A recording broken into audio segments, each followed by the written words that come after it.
professor Roberto Ferreira. Estou aqui para colocar para vocês vídeo 4, componentes da extrusão.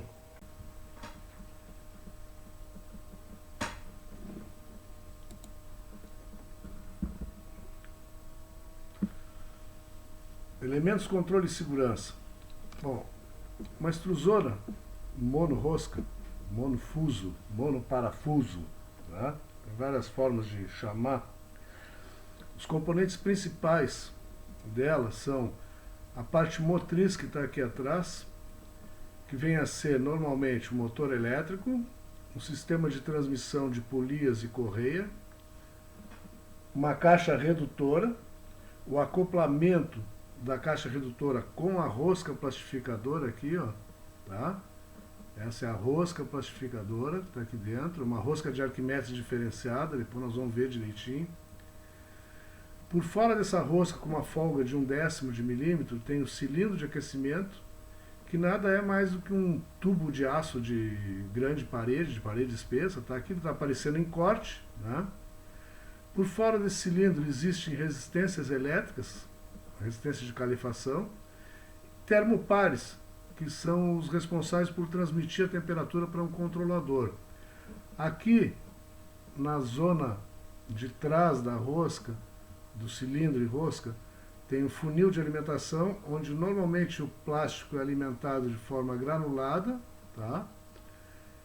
E esse material granulado sólido, ele vai sendo cisalhado, sofre fricção, né? Cisalhamento, recebe calor, calor das resistências, calor de fricção, cisalhamento, compressão, ele vai fundindo e ele acaba sendo fundido aqui por uma matriz, tá?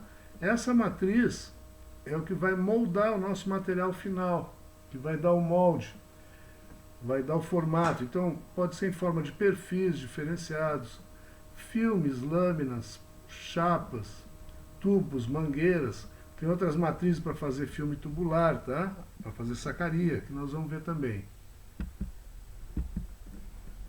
Bom, o primeiro componente lá, que é o motor, ele é o responsável pelo movimento rotacional da rosca da extrusora.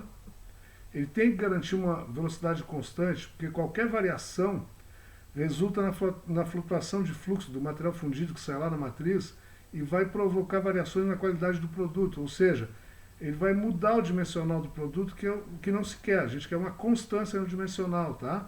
Então esse motor ele não pode variar, ele tem que conseguir uma velocidade constante, tá?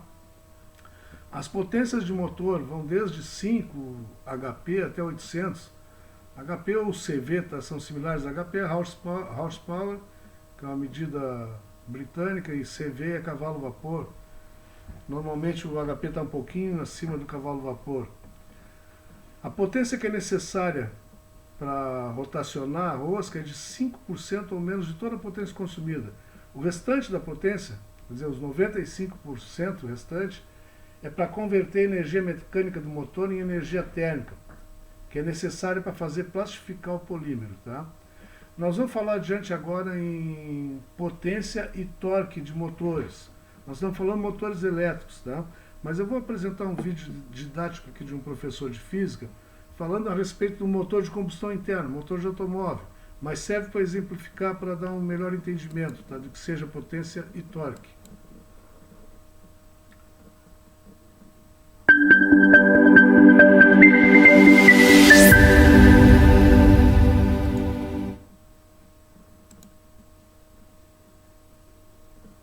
Olá, querido estudante, eu sou o professor Douglas Gomes e quero convidar você a participar desses nossos encontros sobre as relações entre as tecnologias e os conhecimentos da física. Nesse de agora, nós vamos falar sobre o que são cavalos e o que é o torque no contexto de um veículo automotor. Aqui eu desenhei para você um veículo, um carro, e uma parte do motor, né, com os cilindros, são 4 cilindros aqui, e o que nós chamamos de virabrequim. Dentro do cilindro nós temos um pistão e uma pequena haste chamada biela.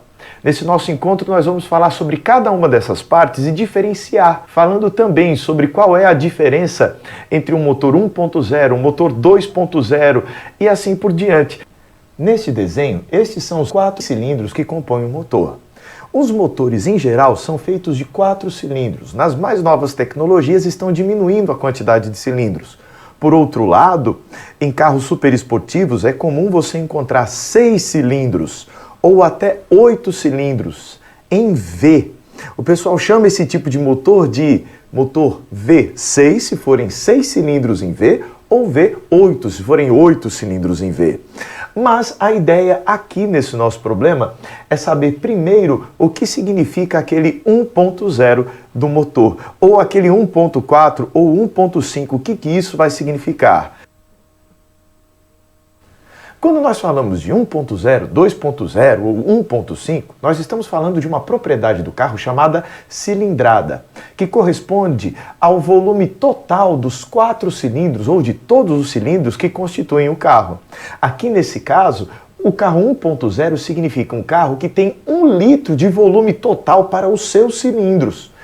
Quando o carro é 1.5, ele tem 1,5 litros de volume total para os 4 cilindros. E se o carro for 2.0, ele tem 2 litros de volume total, somando o volume de todos os cilindros que estão no motor.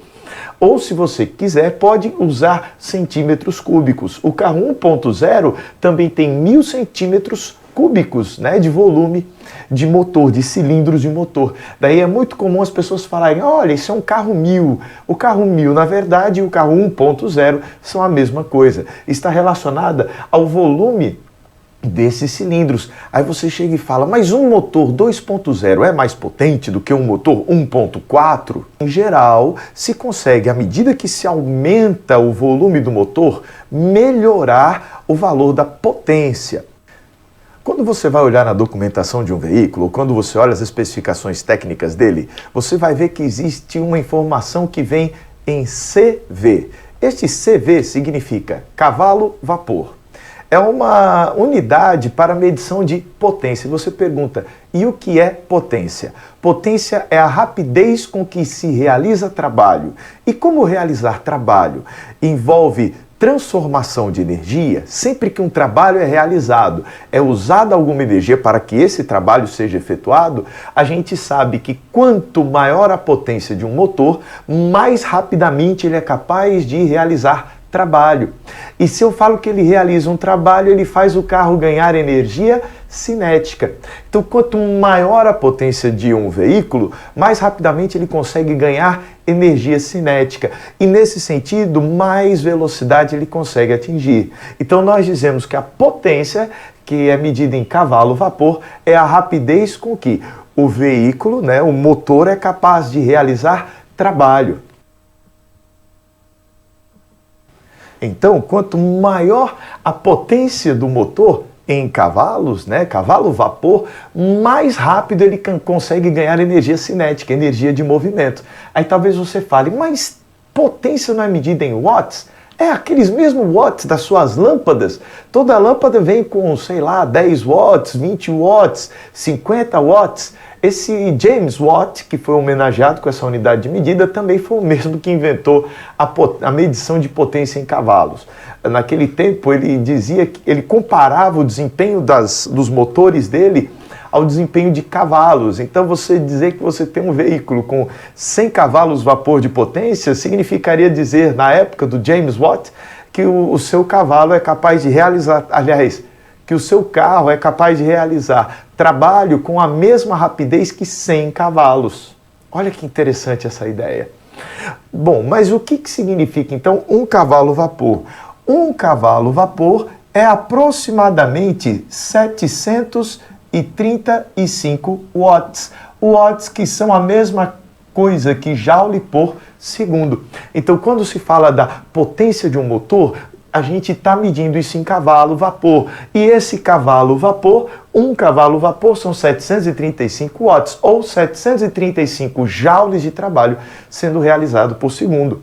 E talvez você pergunte, professor, eu já comprei um carro com 100 cavalo-vapor. Ou meu pai comprou, não é mesmo? Aí o que acontece? Você pergunta, o tempo inteiro esse veículo vai conseguir esses 100 cavalos vapor de potência? Não, em geral, isso se refere a potência máxima que esse veículo é capaz de desempenhar. Então, quando você pega lá no documento, é a máxima. Em geral, quando você vai fazer aquela aceleração de 0 a 100 km por hora, se você for fazer a conta, você vai encontrar a potência média. Para você fazer o cálculo de potência máxima, você precisa que o veículo já esteja com a maior velocidade possível. Vou colocar aqui algumas equações para te ajudar a entender. Então, se você quer uma equação para conseguir calcular a potência média, é só você colocar o quanto ele ganhou de energia cinética, m vezes v ao quadrado sobre 2, e dividir isso pelo intervalo de tempo. Aí você vai ter o valor da potência média desenvolvida pelo motor. Não se esqueça de colocar a massa em quilograma e o valor da velocidade em metros por segundo. 100 km por hora, dividida por 3,6, que você obtém 28 metros por segundo aproximadamente. Na hora que você calcular aqui, colocar o tempo que o carro vai demorar para fazer do 0 a 100 segundos, por exemplo, você vai conseguir a potência média. Se quiser a potência instantânea, é outra história. A potência instantânea é possível demonstrar, ela está relacionada à força que está sendo aplicada e à velocidade que está sendo desenvolvida.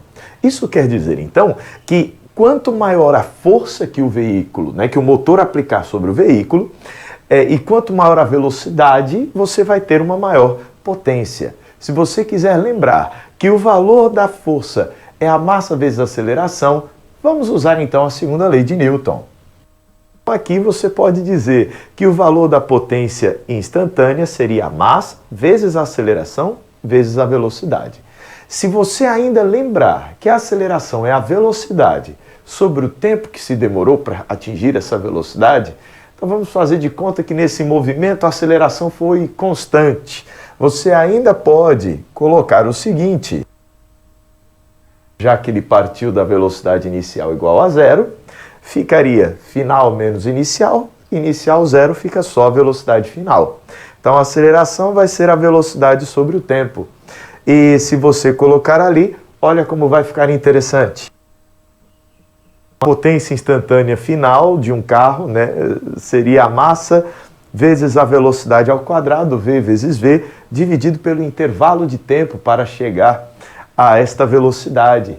Note que isso é exatamente o dobro do valor da potência média. Vou colocar aqui para você não se esquecer disso. Por esse motivo, certa feita eu vi numa entrevista que foi feita com um mecânico, um engenheiro mecânico, perguntaram para ele qual era a potência de um carro, se ele desenvolvia aquela potência o tempo inteiro. Quando você vê no manual, a potência máxima tem um valor, mas não é sempre que o veículo está desempenhando a potência máxima dele. A potência máxima que ele vai conseguir desempenhar vai acontecer quando ele estiver com o máximo de velocidade. E aqui, se você tiver uma aceleração constante, enquanto ele vai acelerando, a potência média vai ser a metade da potência máxima.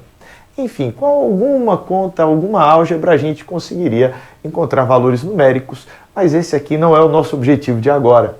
Eu só quero que você saiba que a cilindrada tem a ver com o volume do motor, a potência tem a ver com a força e com a velocidade que esse motor vai conseguir fazer que o carro atinja.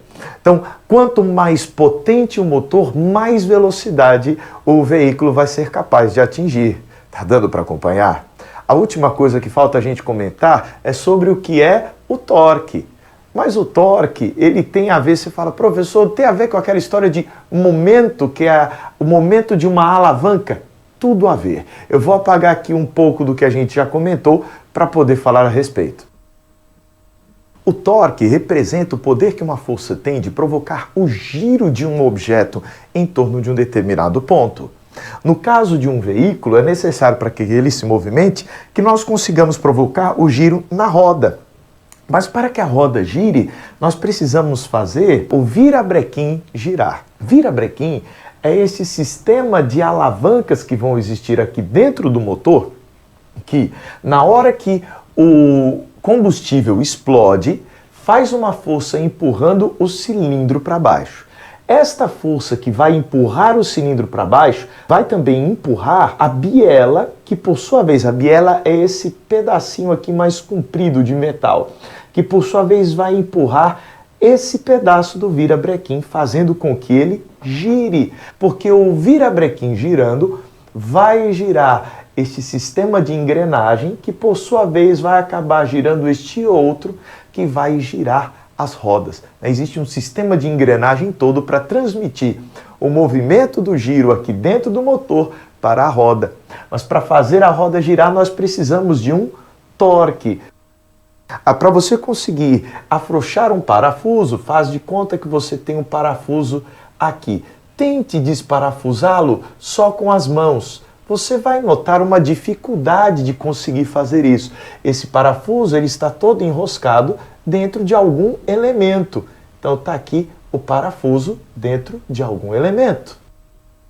Você com as mãos não vai conseguir, muito provavelmente, fazer aquele primeiro giro. Então você pega uma ferramenta. Você agora, quando for fazer uma força para poder girar aqui, provocar este giro, você vai aplicar esta força a uma distância maior do eixo de rotação. E por isso essa força vai ter uma maior capacidade de provocar o giro.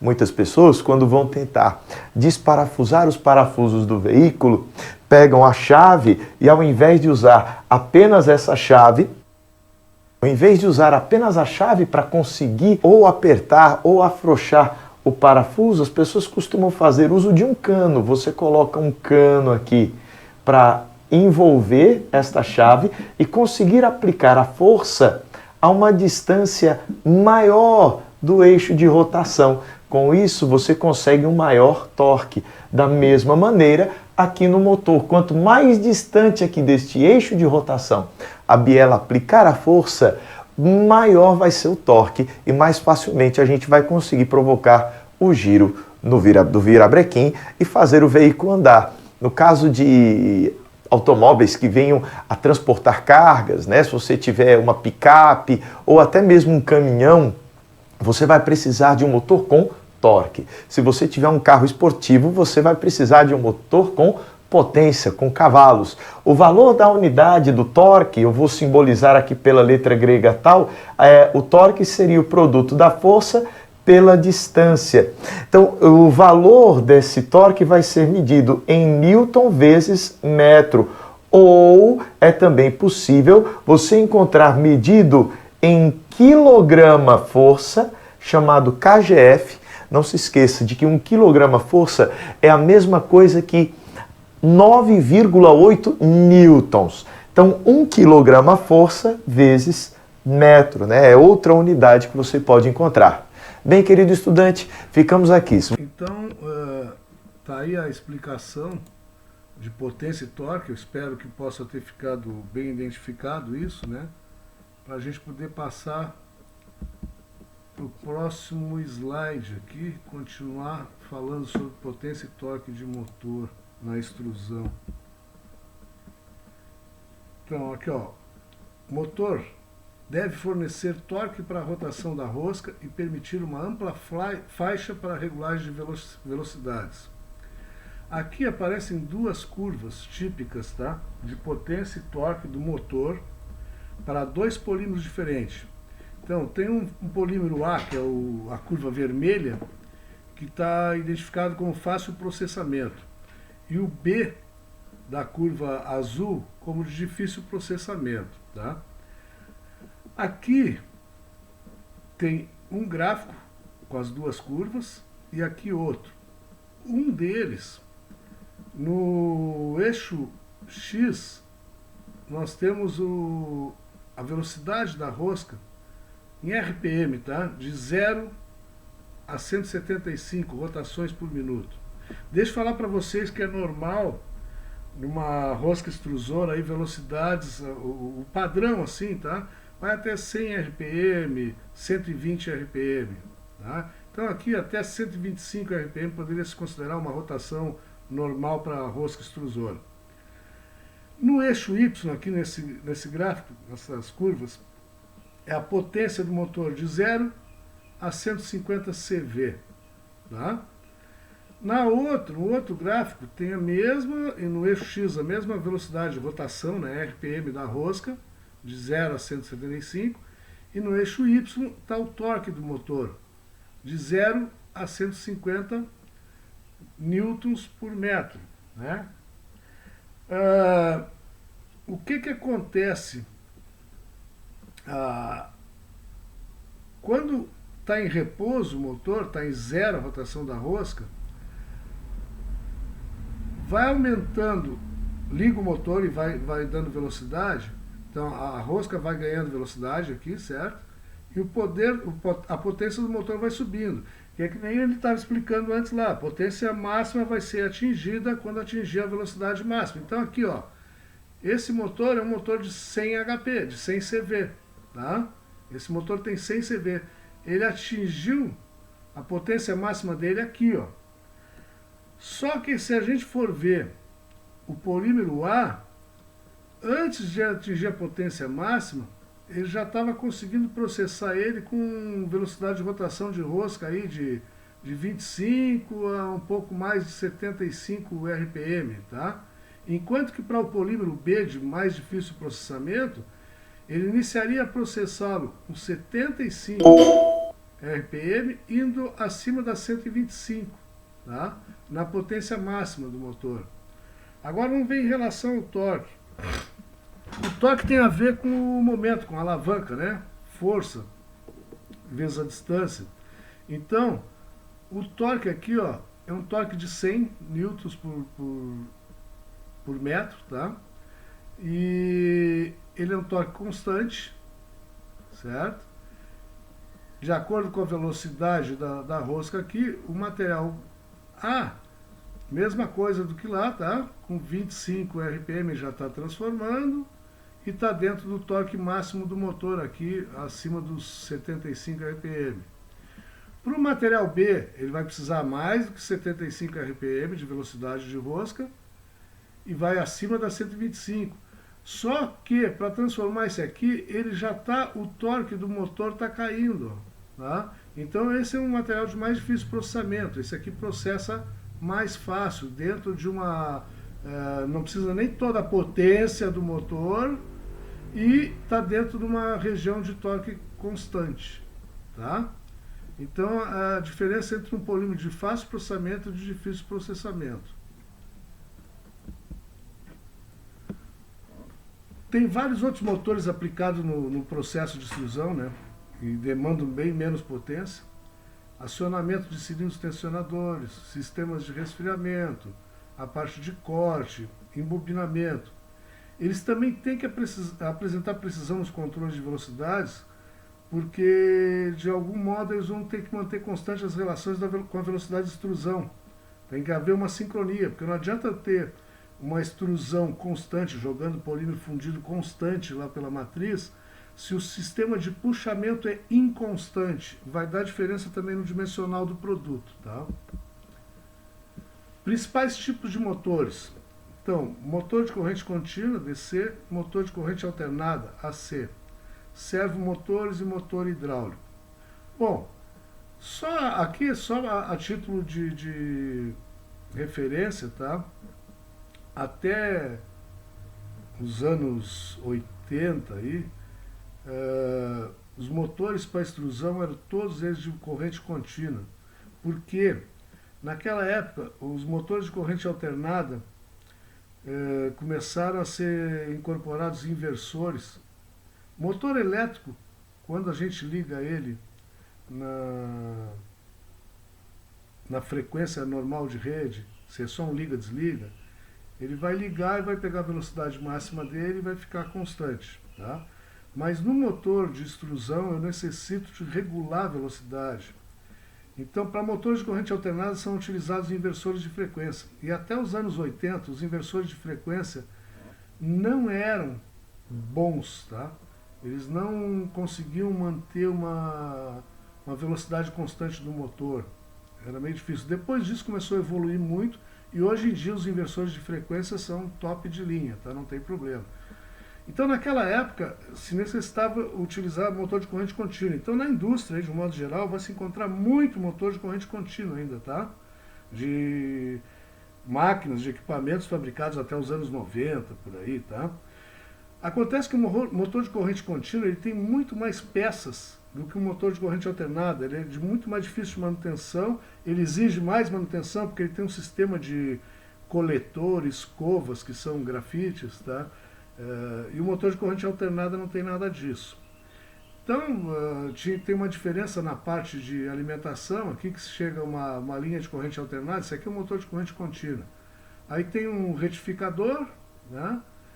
Sai uma voltagem desse retificador em corrente contínua e tem um taco gerador, um tacômetro, que realimenta aqui para dizer com que velocidade que está esse motor para manter ele constante, tá?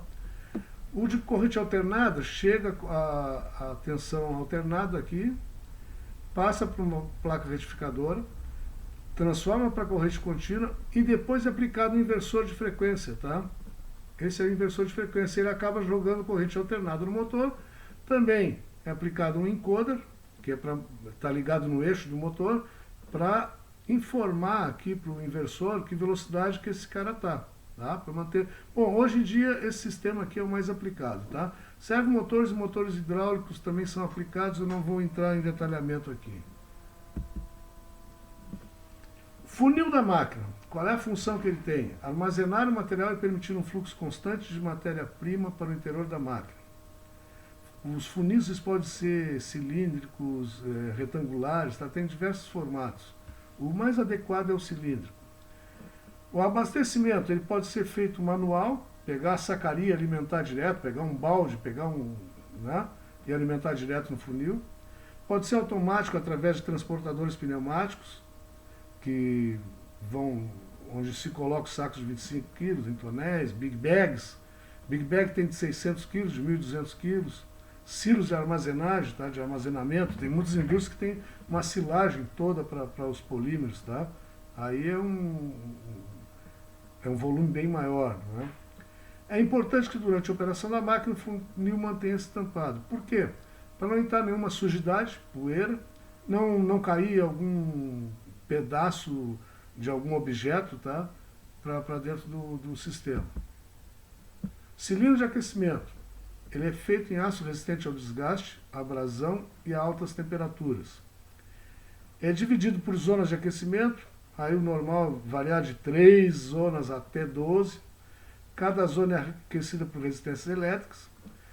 Em cada zona tem que ter aplicado um termopar, que são empregados para a medição de temperatura de cada zona. Em cada zona vai existir ventoinhas, ou canais de circulação de ar ou de água, ou óleo frio, que é para controlar o superaquecimento do cilindro. E normalmente tem ranhuras longitudinais de superfície interna da seção inicial do cilindro, em algumas máquinas, para melhorar o transporte de material sólido e a geração de pressão. É o que se chama de zona ranhurada da alimentação. Só que isso aqui, quando é aplicado na extrusora, uma mesma extrusora ganha maior produtividade, mas ao mesmo tempo exige de 10 a 15% mais de potência motriz também, tá? Então pode-se fazer uma superfície interna na alimentação ranhurada para ganhar em produção, mas isso aí tem a ver com potência aplicada também, tá? A rosca universal. A universal é aquela rosca que tem um desenho padrão que serve para transformar diversos tipos de polímeros, tá? Mas ela não é uma rosca específica para determinada aplicação, então talvez ela não tenha toda aquela eficiência de uma rosca específica, mas acontece que ela serve para transformar vários polímeros, então tem uma gama maior de polímeros, de produtos que podem ser transformados por ela, tá? Feita em aços especiais tratados, cromagem, nitratação e outros, para maior proteção contra a corrosão e para diminuir o seu coeficiente de atrito. Bom, já vai aqui, que mais tarde nós vamos tratar também, mas normalmente a superfície do cilindro tem que ser, normalmente não, é sempre, tá? A superfície interna do cilindro, ela tem que ter aspereza, enquanto que a superfície do filete da rosca, da própria rosca toda, ela tem que ser super polida, tá? E normalmente depois ela é cromada ou niquelada. O que fala de nitretação aqui, ó? Esses aços, tanto do cilindro como da rosca, eles devem sofrer tratamento térmico, tá? Para ganhar uma certa dureza, para resistência à abrasão, à corrosão, tá? O tratamento térmico, como é que é feito? Os aços são aquecidos a uma determinada temperatura e depois eles são resfriados com óleo, com água, e eles ganham em dureza, tá? Isso existe toda uma técnica para fazer, assim, não é na marra, tá? Tem todo um processo para isso aí. Quando chama nitretado, o que é feito? É quando o cilindro e a rosca são tratados em fornos térmicos no ambiente de atmosfera inerte. Então essa atmosfera inerte normalmente é nitrogênio. Se retira todo o ar do forno e se coloca nitrogênio. Então quando o material sai do forno já adequadamente tratado, ele fica todo preto, tá? Ele fica uma cor preta e ele normalmente não vai corroer mais, tá? Além disso, a rosca depois pode ser tratada com níquel ou cromo, tá? A rosca sempre tem uma seção de alimentação aqui, tá? Inicial, que vem ser quase que uma terça parte de toda o comprimento da rosca. O comprimento da rosca vai desde aqui até aqui o final, tá? Tem uma zona de compressão. A zona de compressão, vocês vejam que aqui na zona de alimentação, a rosca, o canal da rosca, o que é? É a profundidade daqui do topo do filete da rosca até a raiz da rosca aqui, tá? Essa é a profundidade do canal. Vocês vejam que na alimentação a profundidade do canal se mantém constante. Depois, já na zona de compressão, que é para fazer a fusão do material, começa a crescer a raiz da rosca, então o canal vai diminuindo, o material vai ficando mais comprimido aqui dentro, tá? Vai diminuindo, diminuindo, diminuindo, até que chega lá no final da compressão, ele estabiliza e mantém uma mesma profundidade de canal de novo. E aí vem a zona de dosagem. Então essa aqui é também em torno de uma terça parte do comprimento da rosca, tá? O passo da rosca é dado pela distância entre filetes, se chama de passo, e a profundidade do canal que eu falava lá, ó, é a altura entre o topo do filete até a raiz do canal da rosca, tá? Essa aqui é a profundidade de canal. Depois tem outros ângulos aqui que mais tarde nós vamos detalhar, tá? Mas o principal por agora é isso aí. Zona de alimentação. Então tá aqui, essa é a zona de alimentação da rosca. Transporte dos grãos para a zona de compressão, para que ela serve, né? Em alguns casos já se inicia a classificação do material aqui no finalzinho da zona de alimentação. Ela tem a ver com mais ou menos um terço do comprimento total da rosca. É a região próxima à abertura de carga, quer dizer, aqui que está entrando o material granulado do funil, tá?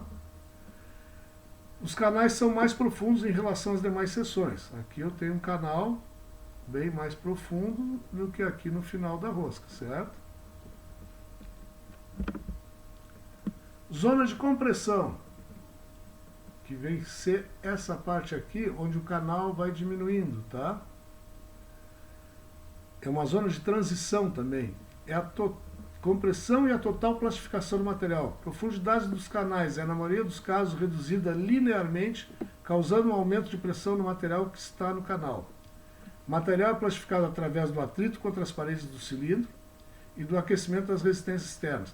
Também do atrito do material entre si, tá? Pellet contra pellet. E tem a ver com quase um quarto do comprimento total da rosca. Zona de dosagem, é a zona de saída, de homogeneização, essa zona final, onde se mantém também a profundidade do canal, tá? Bem menor do que aqui na zona de alimentação. Serve para misturar e homogeneizar a temperatura e a distribuição de aditivos na massa polimérica, deixar o material bem misturado.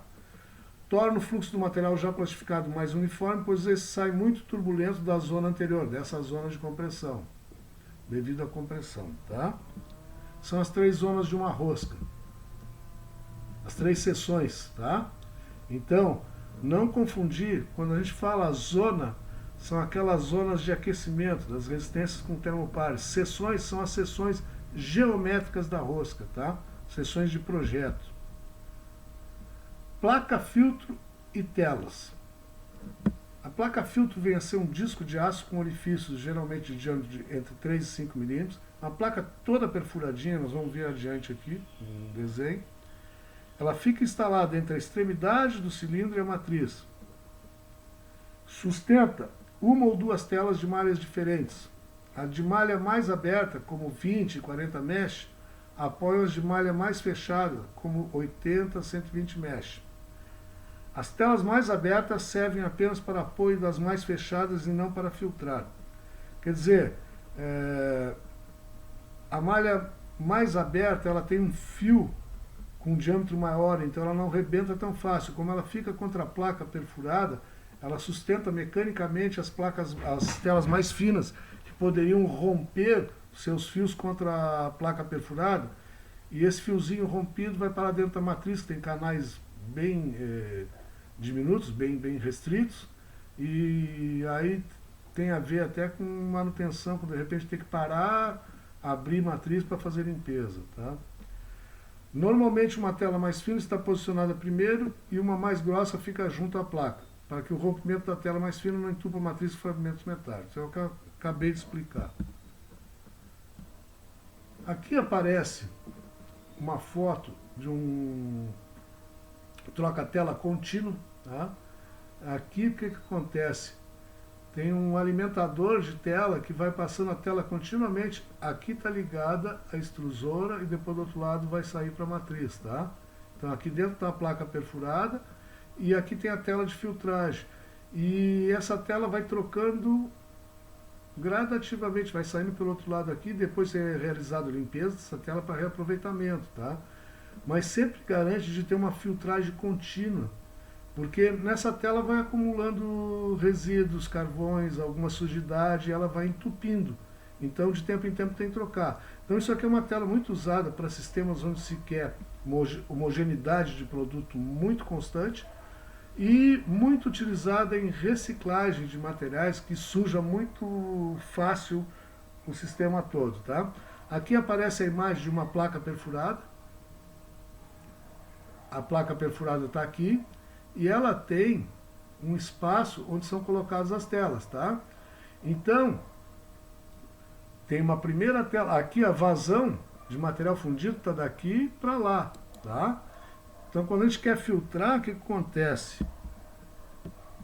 Normalmente, eu boto uma tela mais aberta, um pouquinho mais fechada ainda e mais fechada ainda, tá?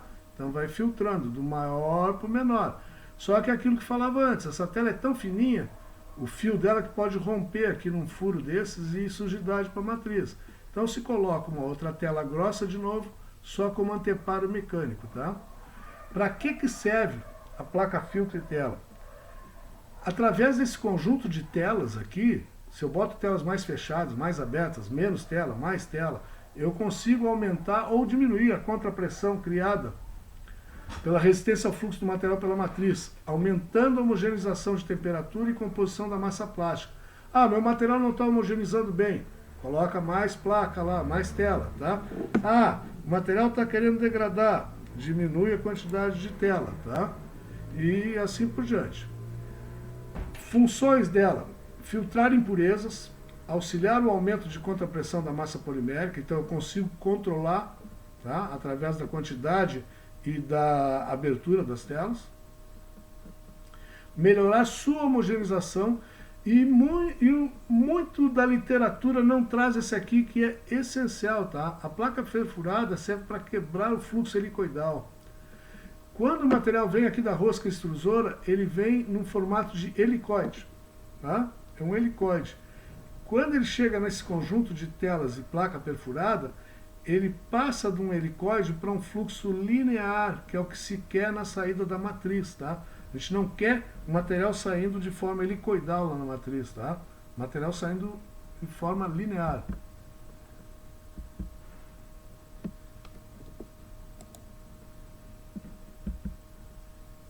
Aqui é um outro tipo de sistema de troca-tela rotativo, tá? Esse é o sistema da Gneuss alemã. Vocês vejam que tem aqui um sistema de engrenagem, né, pinhão, cremalheira. E ele também vai constantemente movimentando, ó, aqui dentro, ó, aqui está ligada a extrusora, tá? O material fundido está aqui dentro, lá está a placa perfurada com telas, tá?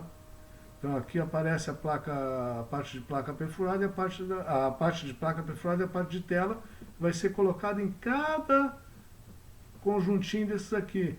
E vai sendo retirado para limpeza e reposto, tá? E ele está sempre continuamente trocando. Então, sistemas com muita precisão de produto ou com muita sujidade. Em caso de recicladora, se utiliza muito, tá?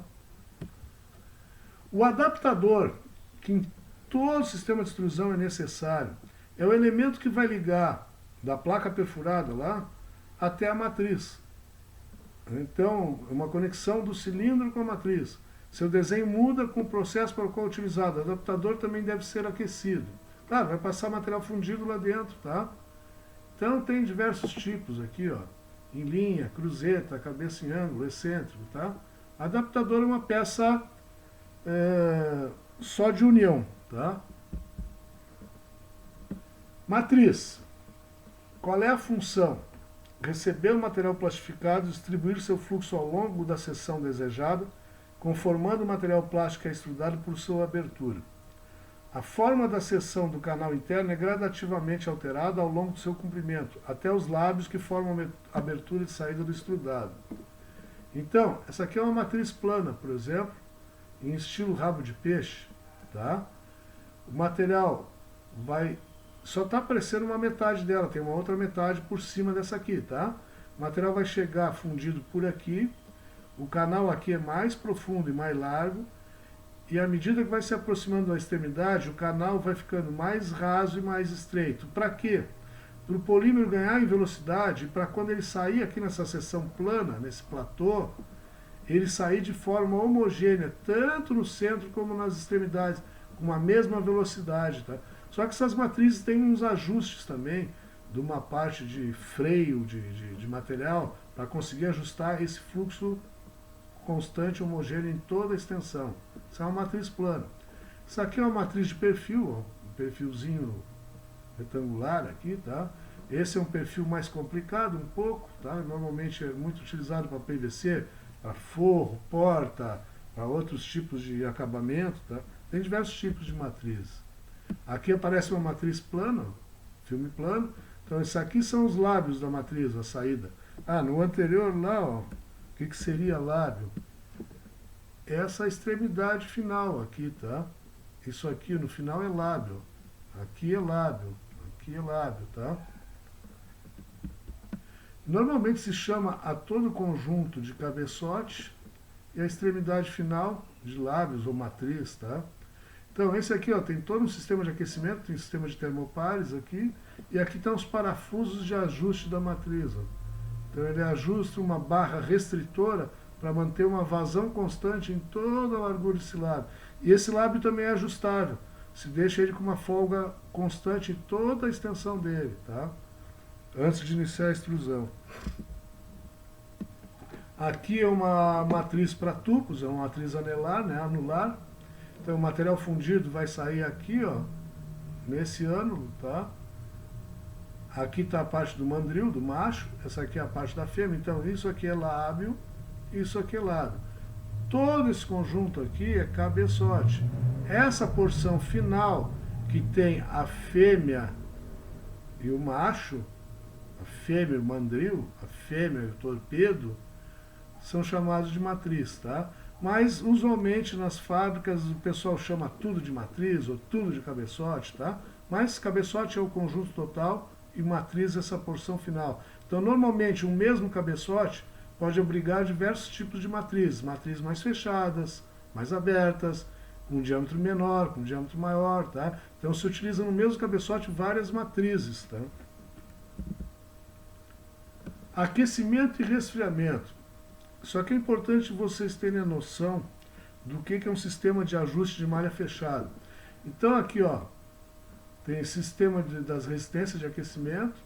Normalmente as extrusoras possuem umas aletas de alumínio parafusadas nela para melhorar a eficiência de resfriamento, tá?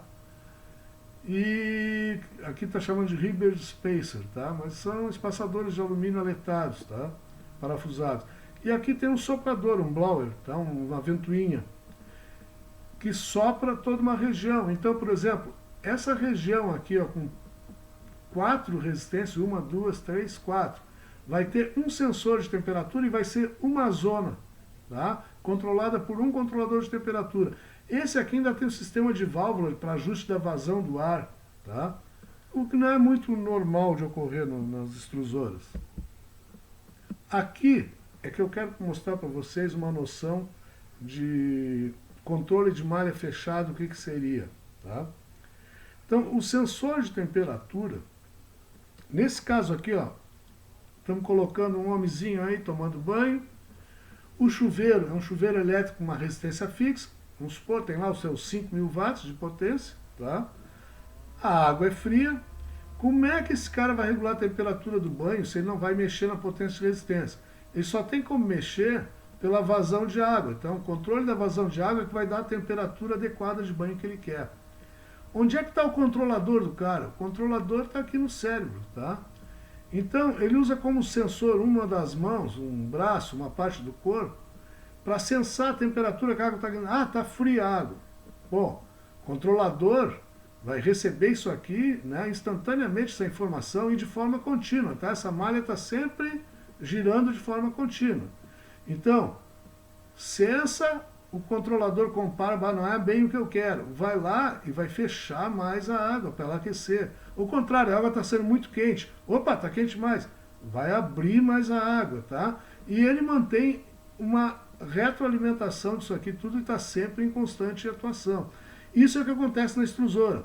Tem um sensor, que é um par bimetálico, joga para um controlador que está no painel, que normalmente é chamado de pirômetro, controlador de temperatura ou pirômetro, vai comparar a temperatura que está medindo lá no cilindro da máquina com o que a gente está solicitando para aquela zona em especial e vai mandar ligar a resistência ou ligar a ventoinha daquela região, tá? E manter dentro de um padrão estabelecido. Isso é uma malha de controle fechada, tá? Vamos ver um videozinho legal aqui. Plastics extrusion is a continuous process in which thermoplastic feedstock material in an extruder is transformed into a molten, viscous fluid using heat and mechanical shearing. This thermoplastic fluid is then forced through a die opening where it is shaped and cooled into solid form. These forms include bar and rod, tube and pipe, or profiles such as angles and other cross-sections. Flat products such as sheet and plate. Flexible film for bags and packaging. Monofilaments and wiring insulation. Thermoplastic feedstock is fed to the feed barrel from the hopper. Hoppers are typically vacuum-fed automatically, but may be filled manually. As the feedstock enters the feed barrel, it is driven forward by the rotation of the screw. The feedstock plasticizes or melts as the rotating screw drags it forward. This is referred to as drag flow. Drag flow causes the thermoplastic molecules to slide over each other, creating frictional heat, which melts the material. External heating bands provide additional heat to the feed barrel, bringing the material to its final temperature. Two of the principal plastic extrusion processes are profile extrusion and blown film extrusion. Profile extrusion is a horizontal process used to make long, continuous shapes having a constant cross-section or profile. The profile is extruded into a long horizontal cooling tank or trough filled with water. This water cools and solidifies the extruded plastic as it exits the die. At the end of the cooling tank, Haul-off rolls pull the profile away from the die at a uniform, controlled speed. As the profile is pulled through the haul-off rolls, a cutter shears it to the required length for further processing. Some profiles are difficult to extrude because of shrinkage and the flow characteristics of the plastic. Typically, generous internal and/or external corner radii are used to minimize these concerns. Additionally, some profile extrusions may also require inline sizing to achieve dimensional tolerances. The blown film extrusion process uses an extruder to pump molten plastic vertically up through a die having a 360-degree annular opening on its top. This produces a tubular film extrusion, which is subsequently filled with air. As a result, the tube expands out into a bubble, having a diameter larger than the diameter of the annular opening of the die. The tubular bubble cools as it is pulled up. When sufficiently cool, the bubble is flattened within a collapsing frame. The flattened plastic is then pulled through a series of rolls, commonly referred to as nip rolls. Nip rolls help to maintain tension on the flattened plastic film as it is guided to a winder and wound onto a core for later use. Estou sempre à disposição nos meus e-mails para tirar qualquer dúvida que possa ter ficado. Não se furtem de me consultar. Um abraço a todos.